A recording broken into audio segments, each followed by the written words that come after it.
네, 오늘은 기름 부음 사역의 실제 두 번째 시간입니다. 치유 사역에 대해서 나누도록 할게요. 할렐루야. 이렇게 영향력이 있어. 치유 사역에 대해서 나누도록 하겠습니다. 여러분, 지난주에 우리가 뭐에 대해서 했죠? 예언에 대해서 했죠. 오늘은 치유에 대해서 할 겁니다. 사실 시간이 더 있다면 내적 치유에 대해서도 좀 다루고 축사에 대해서도 다루고 여러 가지 사실 해야 될 게 많죠. 성령 사역에 대한 영역들, 가르침에 대해서 다룰 수도 있습니다. 성령 사역이라는 것은 우리가 흔히 생각하는 초자연적인 사역만 성령의 사역이 아닙니다. 성령의 사역이라는 것은 모든 행동의 배경이 성령님이 되는 사역을 말하고 있습니다. 성령님으로 말미암아 가르친다면 그건 성령 사역입니다. 아멘이시죠? 성령으로 말미암아 설교한다면 성령 사역입니다. 성령으로 말미암아 예배를 인도한다면 성령 사역이에요. 성령으로 말미암아 중복 인도한다면 성령 사역이고요. 이것도 될까요? 성령으로 말미암아 공부한다면 성령 공부. 그렇습니다. 아이고, 너무 갔나요? 어쨌든 성령님을 근거로 해서 무언가 사역을 한다면 그것을 성령 사역이라고 말할 수 있습니다. 특별히 오늘 우리가 나누기를 원하는 것은 치유 사역에 대해서 나누기를 원하고요. 치유 사역을 사실은 1강부터 해가지고 6강, 7강까지 치유 사역만 쭉 나눠야 될 정도로 깊은 분량입니다. 그렇지만 한 타임만 오늘 해야 돼요. 왜냐하면 이 주제 자체가 치유의 포커스를 맞춰서 깊이 들어가기보다는 기름 부음 사역이라는 이런 카테고리 안에서 한 부분으로 우리가 다루는 것이고요. 그러나 이제 기대하는 것은 저희가 몇째 주인가 정확히 생각 안 나는데 세 번째 시간이었나? 은사의 메카닉에 대해서 할 때 성령의 9가지 은사를 우리가 다 활성적으로 사용할 수 있어야 된다. 왜냐하면 성령의 9가지 은사들이 다 우리 안에서 활성적으로 이렇게 다 일어나 있어요. 그래서 영적 무기로 다 장착이 되어 있다면 성령께서 어느 시 어느 때에 우리 가운데 임하셔서 어떤 사람에게 사역을 하게 하실 때 오늘은 지혜의 말씀을 좀 사용해볼까? 라고 성령님이 오셔가지고 이쪽에 꽂혀있는 지혜의 말씀의 무기를 칼 나오는 소리가 나야 되는데 이게 스르릉 이렇게 나와가지고 이제 지혜의 말씀의 검을 막 휘두르어 사용하시고 이번엔 치유의 능력을 한번 사용해볼까 해서 그 사람 안에 있는 치유의 능력을 스르릉 이렇게 꺼내서 이렇게 사용하시고 이렇게 하실 수 있도록 우리 안에 모든 성령의 9가지 은사들이 활성적으로 일어나 있어야 됩니다. 그렇게 하기 위해서는 사실은 한 과목 한 과목을 디테일하게, 예를 들어 예언에 대해서 우리가 디테일하게 예언을 신학적으로 이해할 필요가 있고요. 그러니까 이론을 제대로 성경을 바탕으로 이해할 필요가 있고 예언을 어떻게 하는지에 대해서 이해할 필요가 있고 그걸 통해서 어떻게 다른 사람을 사랑의 통로로 섬길 수 있는지 이해할 필요가 있겠죠. 축사도 동일합니다. 치유 사역도 동일합니다. 이런 한두 가지, 세네 가지의 사역들이 저와 여러분들 가운데 듣고 계시죠? 성숙하도록 할렐루야. 성숙하도록 정리가 되어 있다면 이제 성령께서 어느 때에 오시든지 그것들을 행하실 수 있을 겁니다. 제가 이거는 잘 모르는데 혹시 여러분 다니엘 학습법이라고 들어보셨어요? 다니엘 학습법에 나오는 그 목사님께서 운영하는 학교가 있는 걸로 알고 있고요. 제가 아는 몇몇 학생들도 이제 그 학교 출신들이 있습니다. 새벽에 일어나서 기도를 무진장합니다. 그리고 계속 공부합니다. 그리고 기도하고 공부하고 기도하고 공부. 기도 예배 공부, 요 외에 기도 말씀 예배 공부 이런 거밖에 없는 학교입니다. 굉장한 엘리트들이 거기서 나오고 있습니다. 왜 그게 가능하냐? 한 목사님의 삶에 자기 어머니로부터 그런 신앙의 유산을 받았고 그와 같이 살아냈던 겁니다. 그래서 실제로 본인이 성령 안에서 공부를 한 거죠. 하나님이 주시는 다니엘과 같은 지혜들을 맛보고 사회에서 그와 같은 영향력을 바라면서 이제 그와 같은 사람들이 길러져 나오는 거죠. 그런 일들이 우리 안에 필요하다고 믿습니다. 자, 이제 치유 사역에 대해서 이야기를 해볼게요. 치유 사역에 대한 매뉴얼이 성경에 있을까요? 없을까요? 자, 있다 손 들어보세요.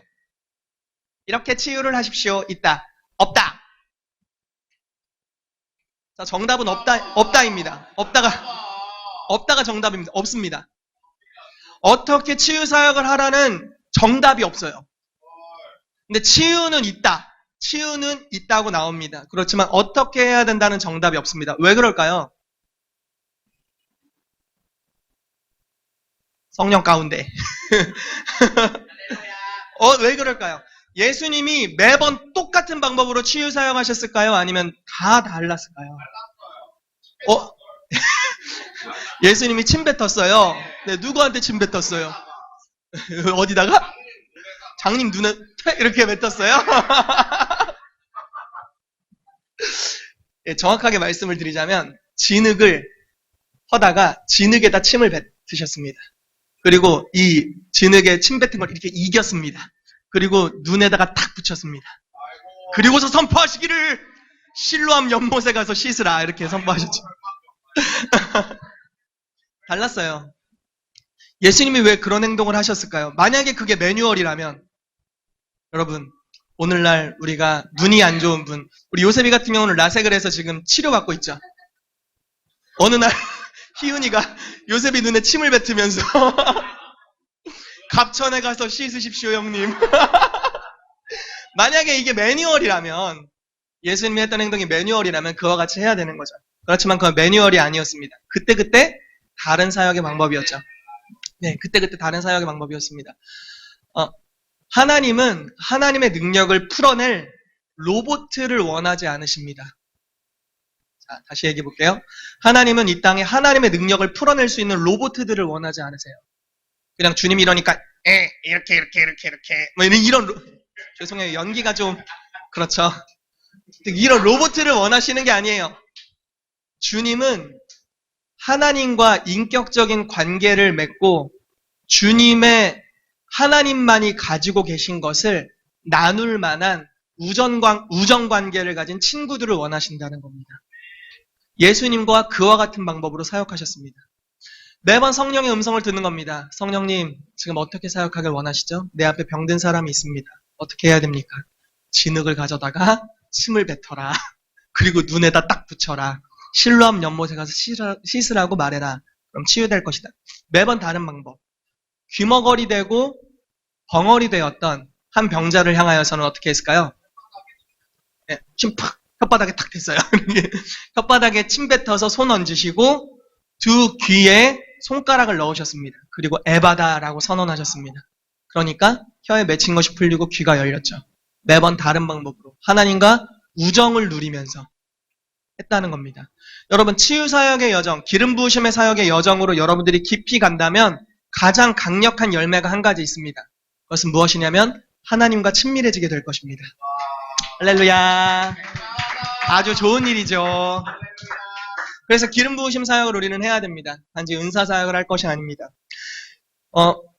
예수님도 가장 강력한 치유 사역자이셨지만 항상 성령의 음성을 듣고 그분이 인도하시는 방법대로 치유를 행하셨습니다. 그리고 결과는 항상 병이 고쳐지는 일들이 있었죠.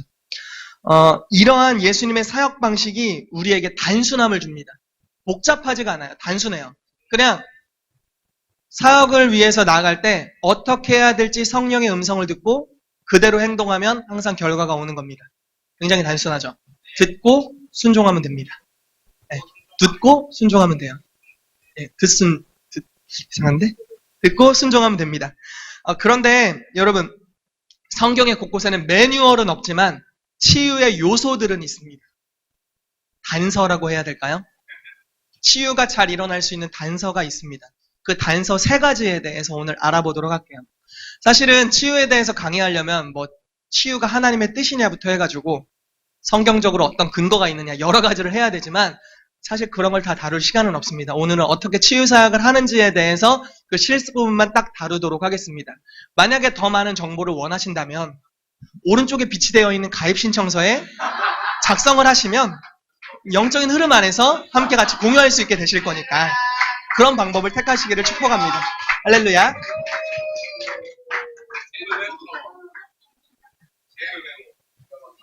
예, 왕의 사역 가입 신청서가 저기 비치되어 있고요. 할렐루야. 자, 오늘 4가지를 알아볼 건데요. 3가지는 치유 사역의 요소라고 할 수 있는 3요소고요. 1가지는 어떻게 치유 사역을 하는지에 대한 기도의 방법입니다. 이 4번째 거는 우리 김가희 디렉터께서 나오셔서 친히 실습 방법을 알려주실 예정이오니 많은 기대 부탁드립니다. 자, 처음부터 가보도록 하겠습니다. 자, 강의안을 한번 보시면 돼요. 자, 첫 번째 뭐라고 써있죠? 3요소 중에 두나미스와 치유의 은사입니다. 자, 따라해볼까요? 시작. 두나미스와 치유의 은사. 자, 두 번째, 시작. 믿음의 요소. 1페이지에 있습니다. 1페이지 서론 마지막 부분에 있어요. 두 번째, 믿음의 요소고요. 세 번째, 시작. 점을 통해 풀어짐. 네, 접촉점을 통해 풀어지는 것입니다. 자, 첫 번째 요소, 두나미스입니다. 하나님의 권능입니다. 두 번째 요소, 믿음입니다. 세 번째 요소, 접촉점, 안수라고 말할 수 있는 접촉점입니다. 이 세 가지를 통해서 하나님의 능력이 흘러가게 됩니다.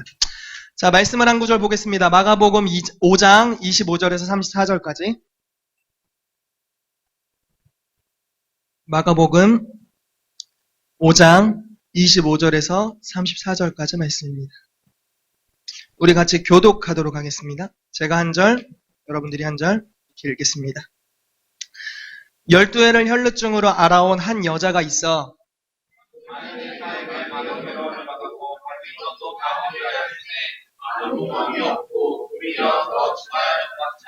예수의 소문을 듣고 무리 가운데 끼어 뒤로 와서 그의 옷에 손을 대니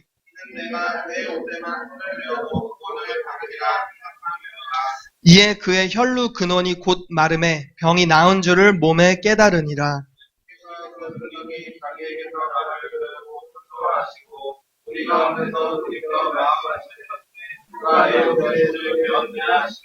제자들이 여짜오되 무리가 에워싸 미는 것을 보시며 누가 내게 손을 대었느냐 물으시나이까 하되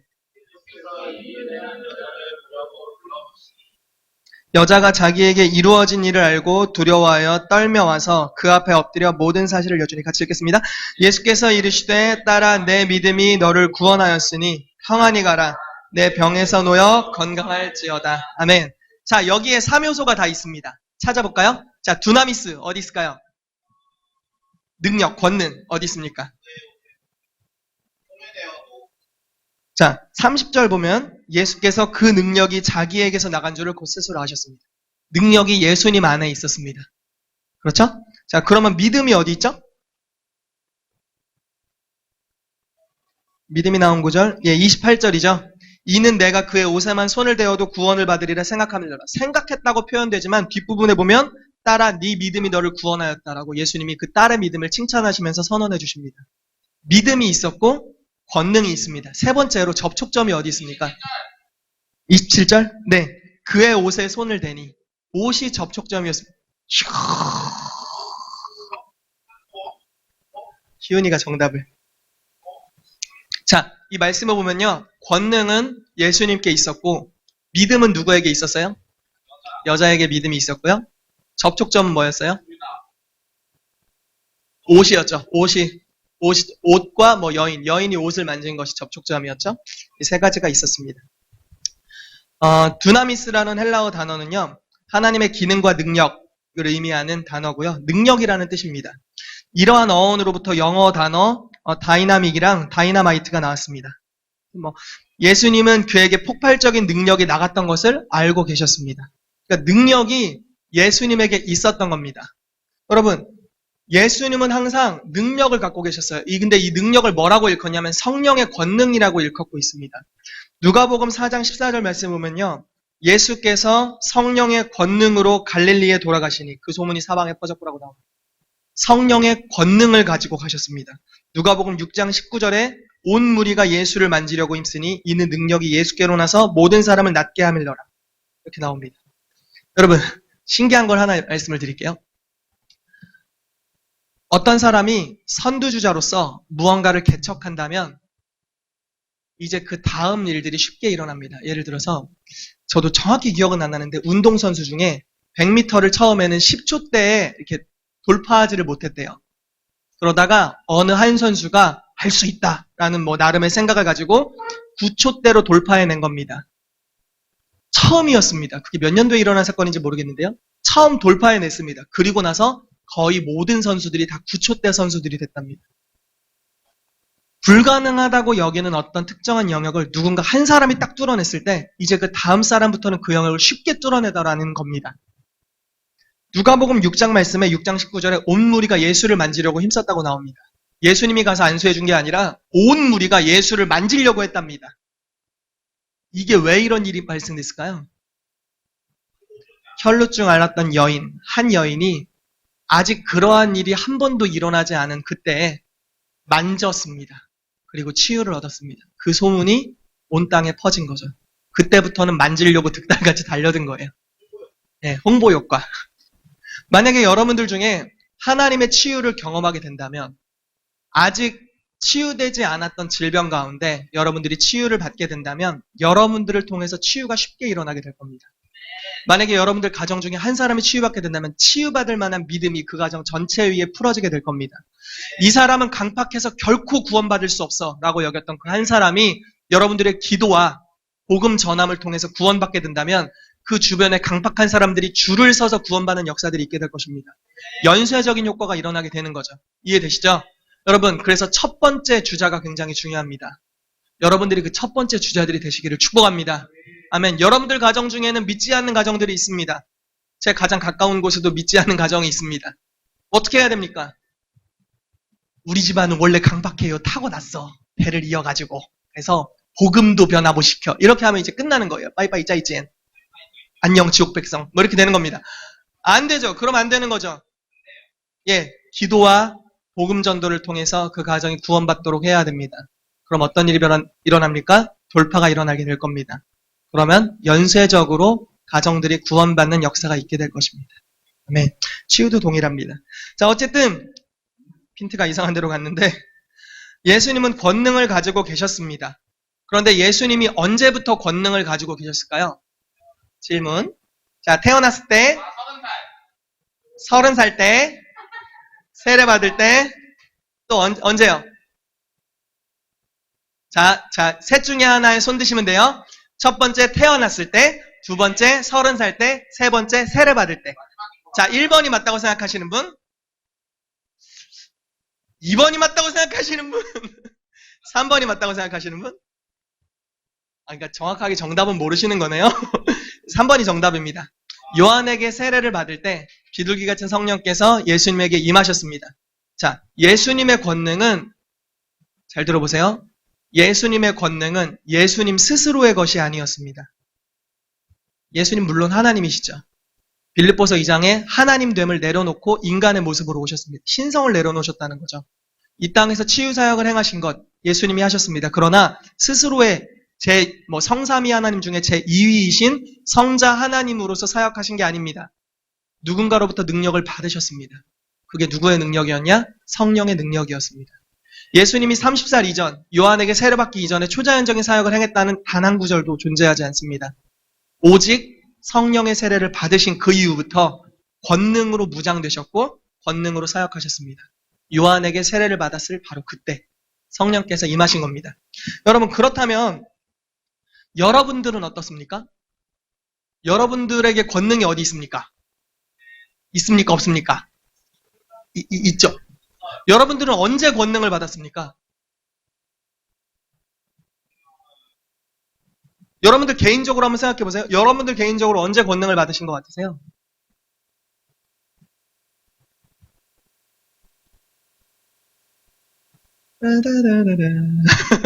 이제 도미노 피자가 생각나지. 도미노 피자. 여러분들이 대답을 안 하니까 제가 먹고 싶나 봐요, 그게. 개인적으로 언제 권능을 받았을까요? 이렇게 생각하시면 됩니다. 여러분들이 성령 세례를 받았을 그때 여러분들 권능을 받으셨습니다. 성령 세례를 받았을 그때 권능을 받았어요. 그렇지만 한 번 받고 땡입니까? 두 번 받고 땡입니까? 아침 먹고 땡. 한 번 먹고 땡 아니죠. 성령의 권능은 지속적으로 받는 겁니다. 계속 받는 겁니다. 그리고 더 높은 차원으로 쌓여갈 겁니다. 아멘. 성경에서 사도행전에도 그런 역사들이 있습니다. 사도행전 2장에 성령의 충만함을 받았지만 그걸로 충분하지 않았습니다. 견고한 진들이 역사되고 자기들을 핍박하고 가두고 옥에 갇히게 되고 맞았을 때 사도들이 다시 한번 기도합니다. 또 다른 차원의 주님의 충만함이 임하고 모인 곳이 진동했습니다. 새로운 충만함이 임했고 담대히 복음을 전했습니다. 또 핍박이 왔습니다. 또 기도했습니다. 또 새로운 충만함이 임합니다. 이런 식으로 복음이 점점 흥왕하여 세력을 얻게 되었습니다. 저와 여러분도 한 번의 충만함으로 끝나지 않습니다. 한 번 받으셨다면 두 번 받으십시오. 두 번 받으셨다면 세 번 받으십시오. 계속적인 증가가 있게 될 것입니다. 오늘 또 우리가 주로부터 권능을 구할 겁니다. 오늘 또 새로운 차원의 권능을 경험하게 되시기를 축복합니다. 자, 치유의 제1요소 두나미스 하나님의 권능이었습니다. 자, 2요소에 대해서 보도록 하겠습니다. 두 번째 요소, 믿음의 요소입니다. 자, 믿음은 항상 치유를 가져옵니다. N극과 S극입니다. 치유가 있는데 믿음이 있으면 서로 막 붙습니다. 안 가려고 해도 막 붙어요. 치유의 능력, 두나미스의 권능이 있고 믿음이 있으면 이렇게 막 같이 서로 딸려가는 겁니다. 여러분들이 만약에 기름 부으심으로 사역을 하시다 보면은 어떤 사람에게는 진짜 내 있는 기름 부으심과 무슨 골수까지 뽑아내는 것 같이 들어가는 사람이 있습니다. 어떤 사람은 벽에다 대고 말을 하는 건지 내가 사람에게 이야기를 하는 건지 뭐가 깜깜한 경우가 있습니다. 믿음이 있다면 서로를 땡겨? 네, 서로 이렇게 끌리게 되는 겁니다. 믿음이 치유를 풀어놓게 됩니다. 여러분 이 사건 혹시 기억나나요? 사도행전에 오늘날 있었던 사건은 아니고요. 사도행전에 바울이 선교를 나가서 말씀을 전하고 있었어요. 말씀을 막 전하는데 어떤 안진뱅이가 보입니다. 그 사람에게 구원 얻을 만한 믿음이 있는 것을 직감적으로 느꼈습니다. 그래서 일어나라라고 선포하는 그 순간 일어났습니다. 자, 무엇을 보고 일어나라고 했다고요? 믿음이 있는 것을 보고서 일어나라고 선언하니까 치유의 능력이 그 사람에게 성 임해서 벌떡 일어난 거죠. 믿음이 굉장히 중요합니다. 믿음이 두 번째 요소입니다. 혈루증 앓는 여인에겐 믿음이 있었습니다. 한 번은 이런 사건도 있었죠. 한 백부장이 자기의 친구들을 보내서 자기가 정말 사랑하는 하인이 병들어 죽게 되어 있는 경우였습니다. 예수님에게 와서 주님, 제 하인이 병들어 죽게 되었습니다. 고쳐주십시오. 라고 했더니 예수님이 갑니다. 가고 있는데 갑자기 백부장이 자기 친구들을 보내서 이렇게 말합니다. 예수님 너무 거룩하셔서 내 집에 오시는 거 내가 감당이 안 되니까요. 그냥 말로만 해주시면 안 될까요? 말로만 해도 치유될 줄로 제가 믿습니다. 라고 믿음을 예수님한테 던져드렸습니다.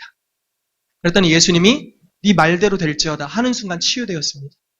자, 믿음을 선포하고 믿음의 영적 기류가 형성되었을 때, 믿음의 영적 분위기가 우리의 삶에 형성될 때 하늘의 능력이 그 병든 영혼에게 바로 임하게 되는 겁니다.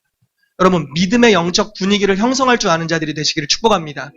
우리 가운데 불신의 분위기가 있다면 하나님의 어떠한 기적도 우리 가운데 역사할 수 없습니다. 그렇지만 믿음의 말, 믿음의 분위기, 믿음의 영적 기류가 우리 가운데 형성되고 풀어지고 있다면 이제 우리 안에서 하나님의 모든 기적들이 풀어지게 될 것입니다. 아멘. 자, 그러면 여러분, 믿음은 어떻게 생깁니까? 믿음은 어떻게 생길까요? 오늘 가입 신청서를 작성하고 계셨던 우리 형제님. 믿음은 어떻게 생길까요?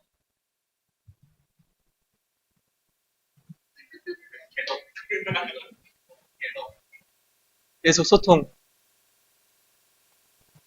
계속 소통하면, 맞죠? 주님이랑 계속 소통을 하면 믿음이 생깁니다. 자, 또, 믿음은, 행함.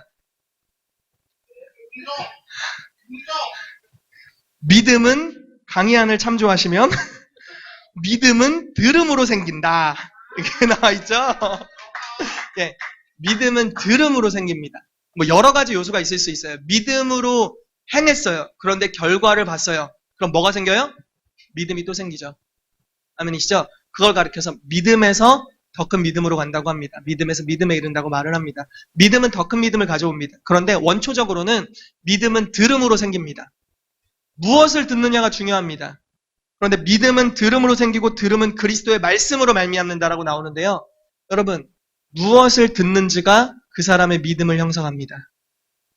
치유받기를 원하신다면 치유받은 사람들의 이야기를 들으십시오. 여러분들의 가족이 믿지 않는데 구원받기를 원하신다면 가족 구원에 승리한 사람들의 간증을 들으십시오.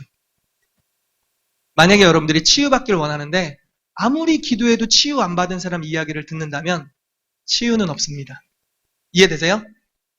우리는 동병상련이요 하고서 우리 같이 치유 안 받았어. 안타까운 이야기지만 그 분위기에 치유는 없습니다.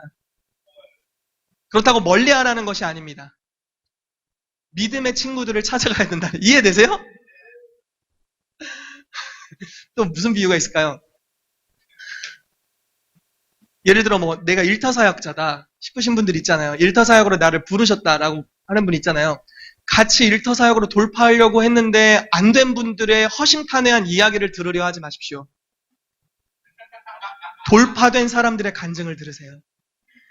그들의 말, 그들이 순종한 그리스도의 말씀, 거기에 능력이 있습니다. 이해되시죠? 동병상련이 이렇게 가지 마세요.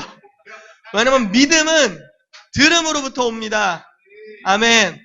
그래서 치유받기를 원한다면 치유의 거장들의 간증, 아니면 치유받은 사람들의 간증집, 이런 거. 치유에 대한 성경 말씀들, 예수님이 치유하셨던 구절, 사도들이 치유했던 구절, 베드로가 치유했던 구절, 바울이 치유했던 구절, 이런 것들을 계속 읽고 들으십시오. 그럼 믿음이 들음으로 말미암아 자라날 것입니다. 아멘. 자, 그러면요, 또 하나. 믿음이, 자, 세 종류의 믿음이 필요합니다. 치유를 위해서. 사역자의 믿음. 첫 번째 사역자의 믿음입니다. 두 번째, 없어요. 두 번째, 피사역자의 믿음입니다. 세 번째, 중보기도하는 사람 또는 중매하는 사람의 믿음입니다. 예를 들어 볼게요. 사역자가 믿음이 있어요. 미안해. 피사역자가 믿음이 없어요. 중보, 연결시켜준 사람 믿음이 없어요. 치유가 일어날까요? 안 일어날까요? 자, 다음 문제. 사역자가 믿음이 없어요. 이런 경우도 있습니다. 피사역자가 믿음이 있어요. 연결시켜준 사람 믿음이 없어요. 치유가 일어날까요? 안 일어날까요? 다음 문제. 둘 다 믿음이 없고 중보하는 사람만 믿음이 있어요. 자, 어떤 치유가 일어날까요? 안 일어날까요? 이런 경우. 일어납니다. 한 사람의 믿음이면 충분합니다. 아멘. 이거를 잘 규정 짓고 가야 됩니다. 정말요. 왜냐면 한 사람의 믿음이면 충분합니다. 믿음은 항상 불신을 이깁니다. 아멘이시죠? 믿음이 항상 불신을 이깁니다. 하나님은 불신의 손을 번쩍 들어주시는 분이 아니라 믿음 쪽에 손을 번쩍 들어주십니다. 사역자가 믿음이 있어요. 기도를 받는 사람은 믿음이 없어요. 그래도 치유가 일어납니다. 그렇지 않다면 우리가 불신자를 위해 어떻게 치유를 위해 기도해 줄 수 있겠습니까? 복음 전하고 예수님 믿는 다음에 10년 뒤에 기도해 줄 수 있나요? 아니잖아요. 이적과 기사를 통해 복음을 증거해야죠. 한 사람의 믿음이면 충분합니다. 만약에 사역자도 믿음이 막 딸렸어요. 그런데 기도를 받는 사람 믿음이 막 하늘 뚫어 파이어. 그러면은 그 사람의 믿음으로 말미암아 치유가 일어납니다. 때로는 이 사람의 믿음이 없어도 연결시켜준 중보기도자의 믿음을 통해 치유가 일어납니다. 자, 세 번째 케이스. 이런 케이스 성경에서 어떤 이야기가 있을까요? 여러분들이랑 같이 하고 싶은 거예요. 중풍병자. 중풍병자가 어땠어요? 아팠죠. 중풍병자가 아팠어요. 그래서 예수님이 복음을 전하고 계신 현장에서 친구들이 무슨 짓을 했어요? 천장을 뚫었습니다. 천장을 뚫어가지고 지붕 위에, 그러니까 이거 뚫은 거예요. 드릴로, 그때는 드릴이 아니까 예배 드리는 갑자기 드릴로 다다다다다다다 막 하더니 여기서 갑자기 사람 하나 내려와. 예, 제정신이 아닌 믿음 아닐까요? 그 집주인 누구였을까? 그 집주인 누구였을까요? 여러분, 믿음은 무모해요. 믿음은 상식적이지 않아요. 아멘이시죠? 믿음은 무모합니다. 여러분, 다시 뭐 이런 얘기 들어보셨죠? 예수님이 찾아온 수로보니게 여인이 있었습니다. 가나안 여인이었어요. 이방 여인.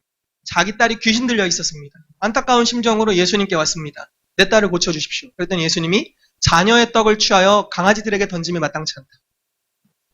거절했습니다. 그리고 뒤로 돌이켜버렸어요. 그런데 그 여인이, 단호박이셨죠? 그 여인이 예수님께 주님, 개들도 자녀들이 떨어뜨린 빵 부스러기는 먹습니다. 그 부스러기라도 나에게 주십시오. 정상적인 믿음이 아니죠. 이런 수모를 겪고 이런 예수 같은 이라고 하고 떠났어야 되는데 그렇게 안 하고 믿음으로 끝까지 뚫고 들어가는 거죠. 그랬을 때 돌이키셔서 딸아, 네 믿음이 너를 구원하였다. 이같이 큰 믿음을 본 적이 없다. 이렇게 말씀하십니다.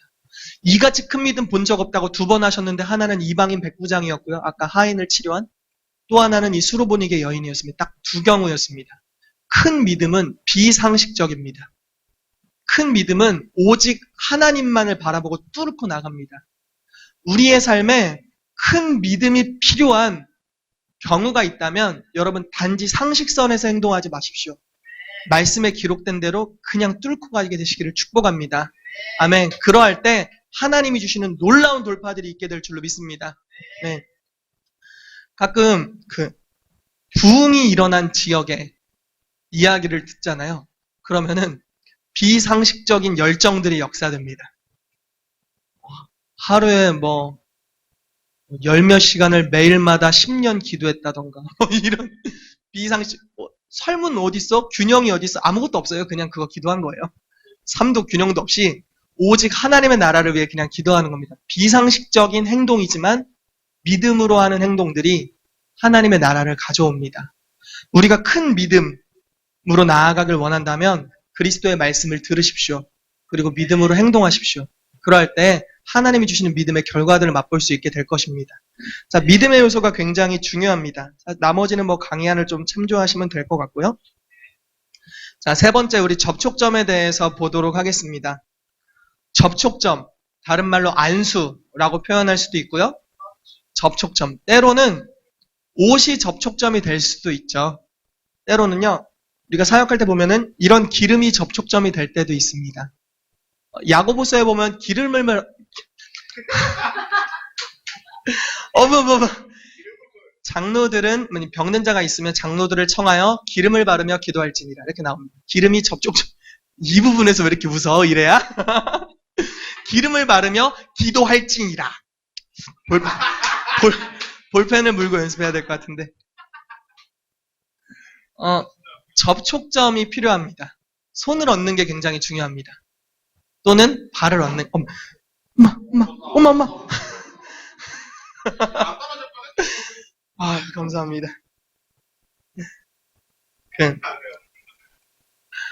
성경에 안수라는 개념, 접촉점에 대한 개념이 나와 있는데요. 접촉할 때, 자 보세요. 이쪽에 있는 게 저쪽으로 흘러갑니다. 접촉을 통해서요. 제가 만약에 치유 사역을 한다고 생각해 봅시다. 희윤이에게 손을 얹습니다.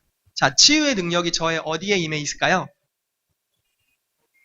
제 몸에 치유 능력이 어디 있을까요? 왼쪽 눈, 레이저, 어디 있을까요? 손가락 끝, 이따가 실습할 때 나누겠지만, 온몸에 치유의 능력이 있습니다. 눈썹을 대도 치유될 수도 있고요. 온몸에 치유의 능력이 임해 있습니다. 성령님이 여러분, 이 손끝에 임해 계시지 않잖아요? 온몸에 임해 계십니다. 어쨌든 접촉할 때 우리가 전기가 갑자기 감전이 된 거예요. 와! 하고 있는 제가 살고 싶어가지고 이걸 잡은 상태로 희윤을 잡았어요. 그럼 희윤이도 같이 와! 이렇게 하는 거죠. 접촉점. 예. 오늘 이렇게 강의가 왜 이렇게 풀어지나 모르겠어요. 시간은 점점 다 돼가는데 가히 눈치도 보이고. 네, 접촉점. 세 번째 접촉점이 중요합니다. 접촉을 통해서 주님의 능력이 풀어지게 됩니다. 성경에 보면요, 이런 이야기가 있습니다. 죄인이 주님 앞에 나옵니다. 제사장이 있습니다. 죄인이 혼자 오지 않고 자기의 죄를 대신할, 내 죄를 전가할 한 양이나 소나 염소나 집비둘기, 산비둘기 새끼를 들고 옵니다. 그러면 제사장의 역할은요, 이 사람의 지은 죄를 이 동물에게 전이시킵니다. 우리가 흔히 알고 있는 임파트를 시킵니다. 그래서 전수합니다. 그래서 이 사람의 죄값을 이 동물이 이제 책임질 거다라고 죄를 옮깁니다. 그리고 이 동물을 죽입니다. 그럼 이 사람의 죄가 사하여집니다. 이게 임파테이션의 개념입니다. 모세가 여호수아에게 안수할 때 모세에게 임했던 여호와의 지혜의 신이 여호수아에게 임하게 되었습니다. 안수를 통해 흘러간 것입니다.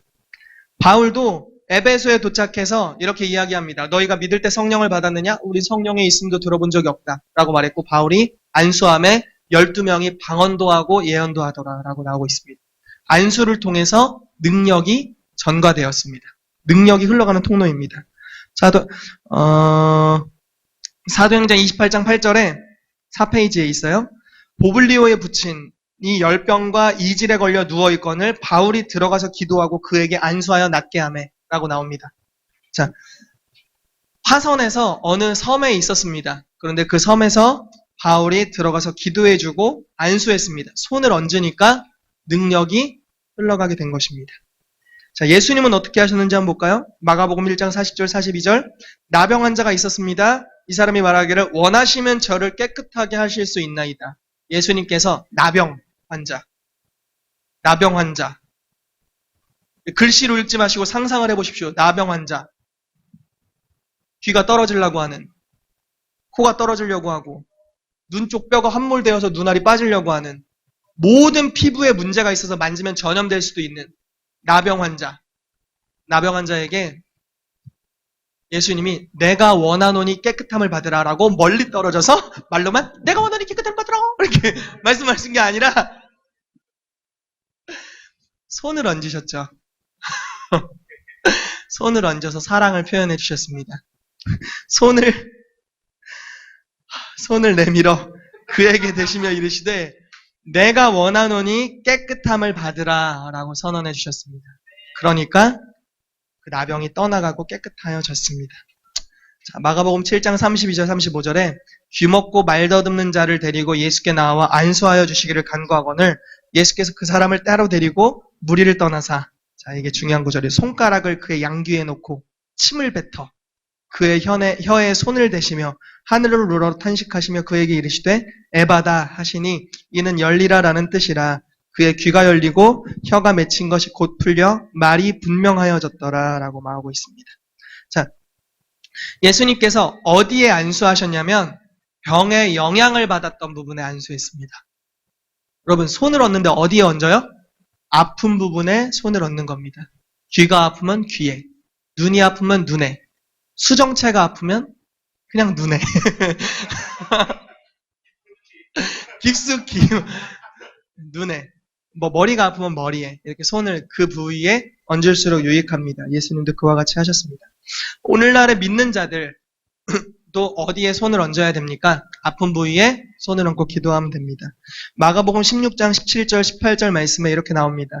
여기 강의 안에 있는 대로만 읽겠습니다. 더 많은 구절이 있는데 이게 좀 짧게 축약했습니다. 있는 구절대로 4페이지 마지막 아래 같이 읽겠습니다. 시작. 믿는 자들에게는 이런 표적이 따르리니 병든 사람에게 손을 얹은 즉 나으리라 하시더라. 여러분 이 말씀을 믿는다면 손을 얹은 즉 나을 겁니다. 이 말씀이 실제라면 세상을 한마디의 말로 창조하신 분이 이 말씀을 하셨다면 여러분들이 이 말씀을 믿는다면 여러분들이 손을 얹으면 나을 것입니다. 여러분 3요소 중요합니다. 첫 번째 두나미스, 두 번째 믿음, 세 번째 접촉점 안수입니다. 이 3요소를 통해서 우리가 치유를 실습할 것입니다.